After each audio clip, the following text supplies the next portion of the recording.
Hello guys, कैसे हैं आप सब। आई होप आप सब अच्छे होंगे। दोस्तों, आज हम 3 फरवरी 2021 का करंट अफेयर्स और साथ में जो स्टैटिक जीएस है उस पोर्शन को कवर करेंगे। तो दोस्तों, आज के टॉपिक्स में एक महत्वपूर्ण टॉपिक शामिल किया गया है जो है अंतर्राष्ट्रीय वेटलैंड दिवस, और इससे संबंधित आर्द्रभूमि जो भारत में हैं उनका जिक्र हम करेंगे। यहाँ से एक दो प्रश्न बनने की पूरी पूरी संभावना है, तो आप इस वीडियो को अंत तक ज़रूर देखिएगा। मैं शुरू करता हूँ। पहला पॉइंट है अंतर्राष्ट्रीय वेटलैंड दिवस, यानी कि अंतर्राष्ट्रीय आर्द्रभूमि दिवस। यह 2 फरवरी को प्रत्येक वर्ष मनाया जाता है। 2021 में इसकी जो थीम है वह है wetlands and water. Wetlands and water 2021 में थीम है अंतर्राष्ट्रीय आर्द्रभूमि दिवस की, जो मनाया जाता है 2 फरवरी को। नेक्स्ट पॉइंट है इस दिवस के अवसर पर ही पक्षी उत्सव का आयोजन किया गया। पक्षी उत्सव का आयोजन किया जाता है हर वर्ष इस दिवस के दौरान, और इस वर्ष जो पक्षी दिवस उत्सव का आयोजन हुआ है वह हुआ है ओखला। ओखला पक्षी अभ्यारण्य पड़ता है नोएडा, जो उत्तर प्रदेश का एक शहर है, वहाँ पे पड़ता है ओखला वन्यजीव अभ्यारण्य, जहाँ मनाया गया पक्षी उत्सव। 2 फरवरी 1971 को ईरान का शहर है रामसर, वहाँ पर वेटलैंड्स से संबंधित कन्वेंशन को स्वीकृति दी गई थी। आर्द्रभूमि पर एक सम्मेलन को स्वीकृति दी गई थी 2 फरवरी 1971 को, जो आयोजित हुआ था रामसर, ईरान का एक शहर है वहाँ पर, और उसी दिन को ध्यान में रखते हुए प्रतिवर्ष मनाया जाता है 2 फरवरी को अंतर्राष्ट्रीय वेटलैंड दिवस।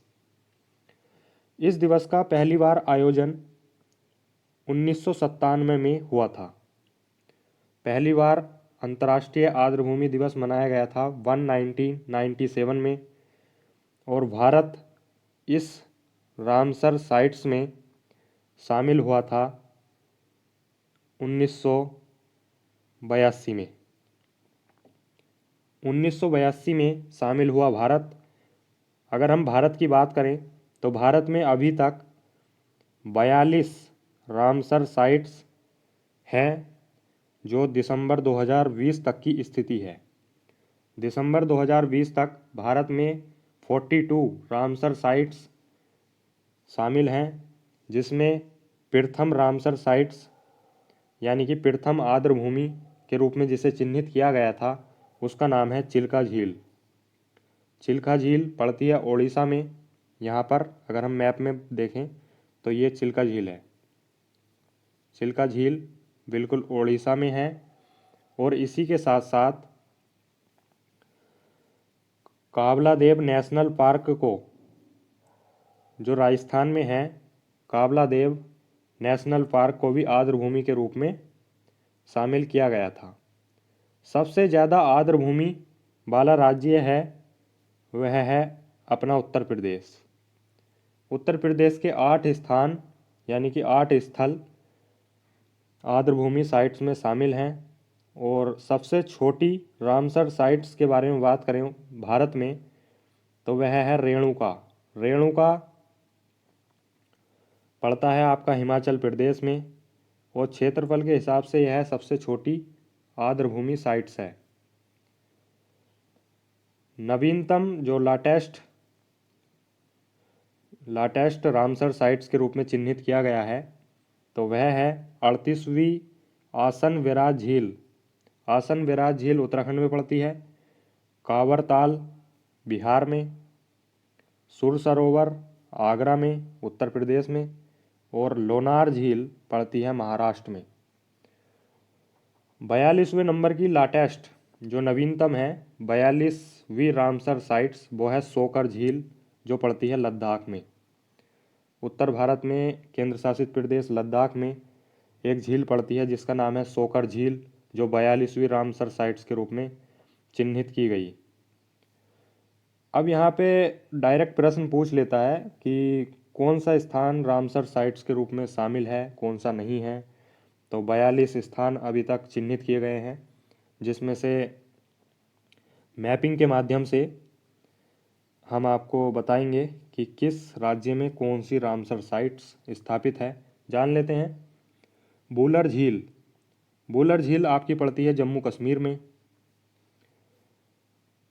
वुलर झील जम्मू कश्मीर में। उसके बाद में बात करें आपकी, इसमें हम महत्वपूर्ण देखेंगे, क्योंकि 42 तो याद रखना पॉसिबल नहीं है, तो जो एग्ज़ाम की दृष्टि से महत्वपूर्ण रहेगी हम केवल उसी की ही चर्चा करेंगे। मैप में हमने सभी दर्शा दी हैं कि 42 की 42। तो जान लेते हैं। नेक्स्ट है हरीके वेटलैंड। हरीके वेटलैंड पंजाब में पड़ता है, हरीके वेटलैंड। और उससे नीचे आएंगे, थोड़ा नीचे आएंगे इससे, तो यहाँ पे पड़ता है आपका रोपड़। रोपड़ रोपड़ वेटलैंड भी पंजाब में है। और थोड़ा सा इधर आएंगे हिमाचल प्रदेश में, तो हिमाचल प्रदेश में एक महत्वपूर्ण स्थान है रेणुका झील, जिसका भी जिक्र किया था। सबसे छोटी आर्द्रभूमि साइट्स है, यह पड़ती है हिमाचल प्रदेश में। उससे थोड़ा नीचे आएंगे तो राजस्थान में केवलादेव नेशनल पार्क और सांभर झील और सरसाई नावर झील। सरसाई नावर झील तो उत्तर प्रदेश में है। सांभर झील और केवलादेव नेशनल पार्क आपका राजस्थान में है, जिसको आर्द्रभूमि के रूप में शामिल किया गया। उत्तर प्रदेश में कुल 8 हैं। 8 में एक अपर गंगा रिवर, जो ऊपरी गंगा का भाग है, जहाँ से गंगा उत्तर प्रदेश में प्रवेश करती है, तो उस स्थान को आर्द्रभूमि के रूप में शामिल किया गया है। और पार्वती अर्गा और समसपुर और एक पड़ता है सैंडी, ये सब उत्तर प्रदेश में आर्द्रभूमि के रूप में चिन्हित हैं। नवाबगंज भी है। और इधर चलते हैं अब थोड़ा पूर्वोत्तर भारत में, तो पूर्वोत्तर भारत में पड़ती है लोकटक झील। लोकटक झील मणिपुर, काफ़ी महत्वपूर्ण है। लोकटक झील मणिपुर में पड़ती है। रुद्र सागर झील त्रिपुरा। और सुंदरवन वेटलैंड कोलकाता के मुहाने पर है, सुंदरवन वेटलैंड पश्चिम बंगाल। और चिल्का झील उड़ीसा में पड़ती है। भीतरकनिका मैंग्रोव वन को भी चिन्हित किया गया है आर्द्रभूमि के रूप में, ये भी उड़ीसा में पड़ता है। और नीचे आएंगे थोड़ा और, मध्य प्रदेश में पड़ता है भोज वेटलैंड मध्य प्रदेश में। और थोड़ा नीचे आएंगे तो महाराष्ट्र में बात करें तो महाराष्ट्र में नंदू मधेश्वर, यह पड़ता है महाराष्ट्र में। और ये काफ़ी महत्वपूर्ण है। कोलेरू लेक ये पड़ती है आपकी, कोलेरू लेक पड़ती है आपकी तेलंगाना में। और थोड़ा और नीचे आएंगे केरल वाले क्षेत्र में, तो केरल में पड़ती है वेम्बनाड झील और अष्टमुडी वेटलैंड। और तमिलनाडु वाले रीजन में आएंगे तो पॉइंट कैलमेयर पड़ती है तमिलनाडु में। तो दोस्तों इसमें बेसिकली याद रखनी है आपको, रामसर साइट्स में जो कन्वेंशन हुई थी उसको स्वीकृति कब मिली थी? 1971 में। और इस वर्ष की थीम क्या है? वो है वेटलैंड्स एंड वाटर। और कुल कितने स्थान भारत के रामसर साइट्स में शामिल हैं? 42, जिसमें प्रथम है चिल्का झील उड़ीसा में, और नवीनतम है आपका शोकर झील जो पड़ता है लद्दाख में। तो दोस्तों इतना ही काफ़ी महत्वपूर्ण है, इसमें से यहीं से प्रश्न आ जाएगा। नेक्स्ट पॉइंट है 679 मेगावाट की लोअर अरुण हाइड्रो परियोजना जो स्थित है नेपाल में, इसके निर्माण का ठेका दिया गया है।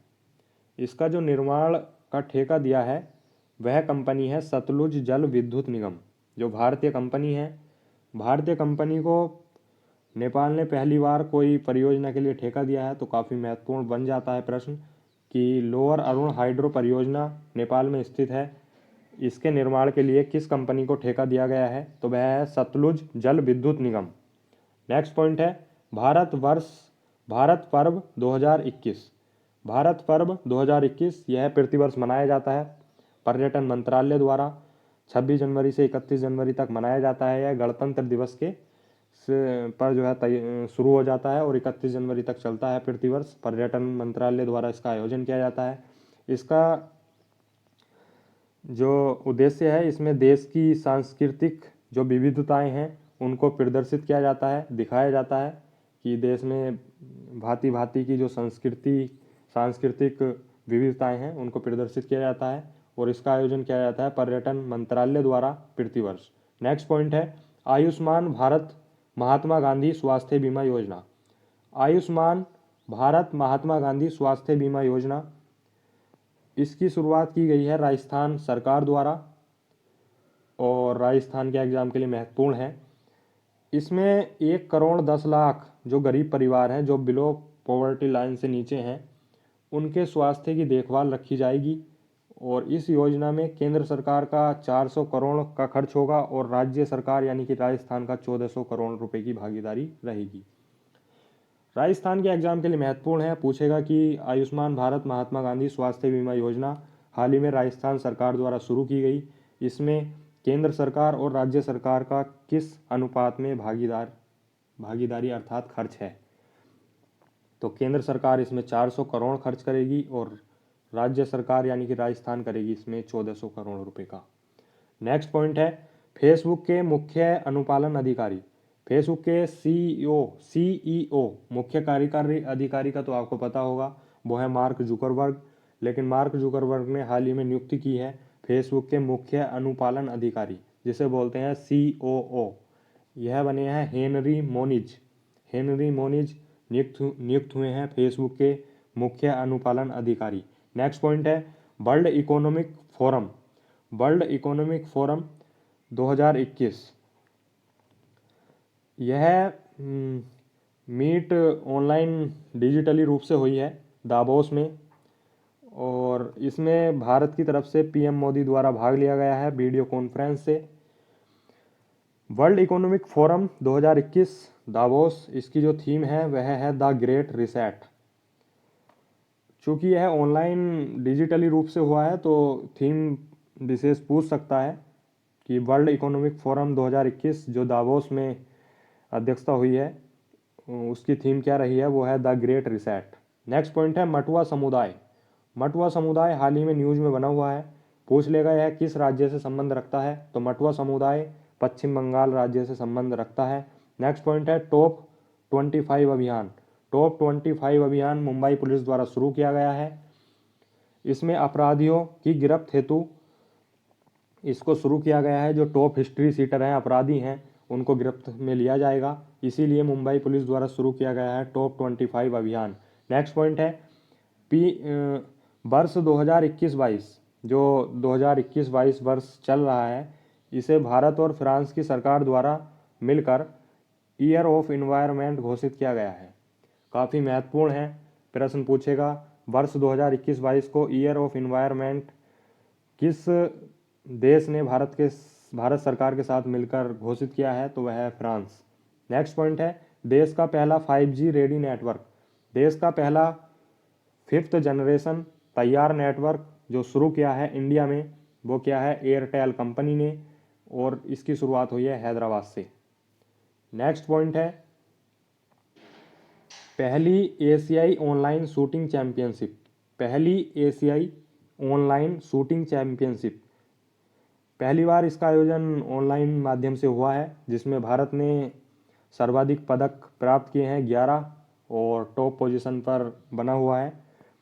इसमें 4 स्वर्ण पदक जीते हैं, जिसमें सौरभ चौधरी, राजेश्वरी कुमारी, कियान चेनाई, दिव्यांश पवार, इन 4 एथलीट ने स्वर्ण पदक जीते हैं पहली एशियाई ऑनलाइन शूटिंग चैंपियनशिप में। इसमें प्रश्न बनेगा पहली बार एशियाई ऑनलाइन शूटिंग चैंपियनशिप का आयोजन डिजिटल माध्यम से हुआ, इसमें जो शीर्ष पर स्थापित देश है वो कौन सा है, वो है भारत। सर्वाधिक पदक जीते थे 11। नेक्स्ट पॉइंट है एथिलीन ग्लाइकोल। एथिलीन ग्लाइकोल, यह एक प्रकार का रसायन है और हाल ही में इसका सेवन करने से 11 अमेरिकी सैनिक बीमार पड़ गए। 11 अमेरिकी सैनिक द्वारा इसका सेवन कर लिया गया जिससे वह बीमार पड़ गए और चर्चा में है। तो जान लेते हैं एथिलीन ग्लाइकोल क्या है। एथिलीन ग्लाइकोल एक एंटी फ्रीज रसायन है। यह एक एंटी फ्रीज रसायन है जो मोटर वाहन, हाइड्रोलिक ब्रेक, जो हाइड्रोलिक ब्रेक रहते हैं मोटर वाहन, उनमें यह तरल पदार्थ के रूप में पाया जाता है। इसका स्वाद बेसिकली मीठा होता है। तो पूछेगा एथिलीन ग्लाइकोल क्या है, तो यह है एंटी फ्रीज रसायन जो पाया जाता है मोटर वाहन हाइड्रोलिक ब्रेक में। नेक्स्ट पॉइंट है क्रिकेट से संबंधित न्यूज है। सैयद मुश्ताक अली T20 ट्रॉफी 2021, इसके विजेता बनी है Tamil Nadu team. Syed Mushtaq Ali T20 trophy 2021, इसकी विजेता बनी है तमिलनाडु। और क्रिकेट से संबंधित एक ट्रॉफी और है रणजी ट्रॉफी, जिसका आयोजन हर वर्ष किया जाता था, लेकिन इस वर्ष चूँकि कोविड-19 बना हुआ है तो इसको देखते हुए इसको स्थगित कर दिया गया है। तो दोस्तों ये था 3 फरवरी 2021 का करंट अफेयर्स। आई होप आपको ये वीडियो पसंद आया होगा। तो दोस्तों वीडियो को लाइक कीजिए, कोई भी क्वेरी हो आपकी तो कमेंट कीजिए और वीडियो को शेयर कीजिए, चैनल को सब्सक्राइब कीजिए, बेल आइकन को ज़रूर दबाइए। हम आपको डेली करंट अफेयर्स कराते रहेंगे और आप डेली इस पेज को फॉलो करिए। इसके अलावा आप कोई मैगजीन पढ़ रहे हैं या नहीं पढ़ रहे हैं, या न्यूज़पेपर कोई पढ़ रहे हैं या नहीं पढ़ रहे हैं, कोई भी मैटर नहीं करता, लेकिन आप इस पेज को ज़रूर पढ़िएगा, क्योंकि इस पेज में हम काफ़ी महत्वपूर्ण कंटेंट कलेक्ट करके तभी इसको लिखा जाता है और हमें विश्वास है यह काफ़ी मैक्सिमम प्रश्न कवर करेगा हर कॉम्पिटिटिव एग्ज़ाम में। तो आप इसको ज़रूर फॉलो करिए। Thank you for watching. Thank you so much.